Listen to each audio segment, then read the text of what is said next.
There in Yukuri, a Burundian national aged 39 years breathed his last on March 4th, 2023 at the Kenyatta National Hospital bed, where he had been recuperating for 5 months after he was admitted as an unconscious patient on November 15th, 2022 and has left behind a hospital bill amounting to 2 million shillings, investigations by the Informa Media Group has established.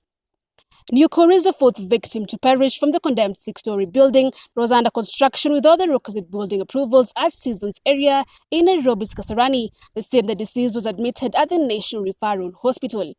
He was among the 6 survivors who sustained multiple injuries working as casual laborers on the fateful day when the condemned building collapsed on them. Standing medical bill amounting to 1,803,875 shillings that was exclusive of the cumulative daily mortuary fee. The deceased was being looked after by his cousin Nyundiko Kassan, also a Burundi national working as a casual laborer engaged in manual jobs to make ends meet. On his part, Owino termed Nyukuri's death as a classic case of miscarriage of justice. Interestingly, our investigations established that homicide detectives in Kasarani closed an investigation file into the probe of the collapsed building while Nyukuri was still admitted at KNH under unclear circumstances. Although some of the suspects were charged in court in connection to the collapsed building, the whereabouts of the developer identified by the name Joel Kamau Kibe remains unknown.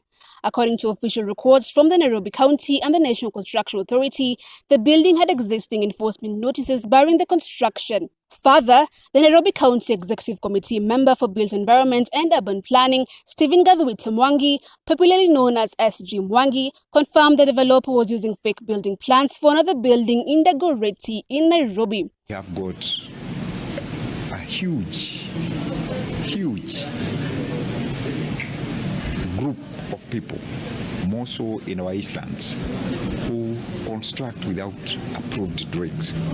Like the building that came down in Kasarani, the owner was using fake drawings, purportedly approved by the county, for a building in Dagoretti. According to the Nairobi Construction Authority Executive Director, Engineer Maurice Okech, the collapsed building had been flagged 3 times due to non-compliance, including that fateful morning when everybody was cleared from the site, but a few were said to have defied the orders. 43383 on September 20th, 2022 due to non-compliance issues including forgery of the project registration certificates. Okech said that on that fateful day, November 15th, 2022, his team suspended further works and Kibe's site foreman, one Sylvester Ulwoch, was arrested and detained at Kasarani police station. The Informa Media Group established that Ulwoch was mysteriously released without being presented in court, in what paints a clear gusto of impunity during a second enforcement check by NCA at the same site on October 28, 2022. A month later, another representative of Kibe was arrested and arraigned before Makadara Law Courts over non-compliance issues where the case is actively ongoing. After the incident, Nairobi Governor Johnson Sakaja interdicted 3 junior officers and asked them to show cause within 10 days, saying they are directly responsible for the incident due to negligence of their duties, including inadequate supervision on the building that was under construction at Kasarani Seasons area. Kwanza ni kusema pole kwa familia za wale ambao wamepoteza maisha na wale wameumia. Tayari tumepata wale ambao wamefariki. Kuna wale wa hapa, kuna msichana ambaye alikuwa anauza chakula na ni wa hapa Kasarani. Wengine ambao wanafanya kazi hapa wametoka maeneo mengine ya Nairobi na waliamka asubuhi wakija kutafuta riziki yao. They just woke up trying to earn a living and they lost their lives. This is caused by corruption and impunity. We pass our condolences and our sympathies, and we'll find a way to support those families.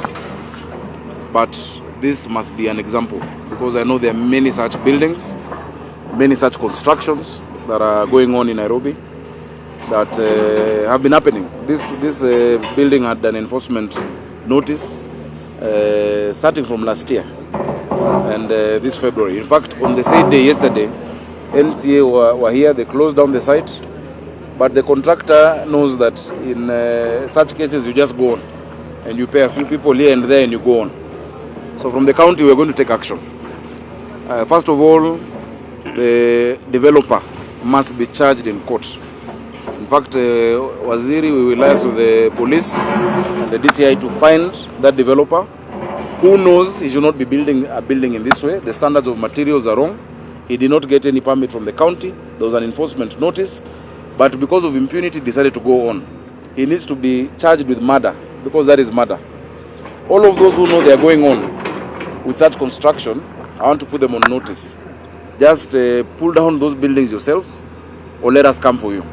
The three include the Senior Superintendent of Building, Michael Longoya, an Enforcement Officer at the Kasarani Sub-County, Catherine Murimo, and Chief Superintendent Building, Beatrice Kim Matthew.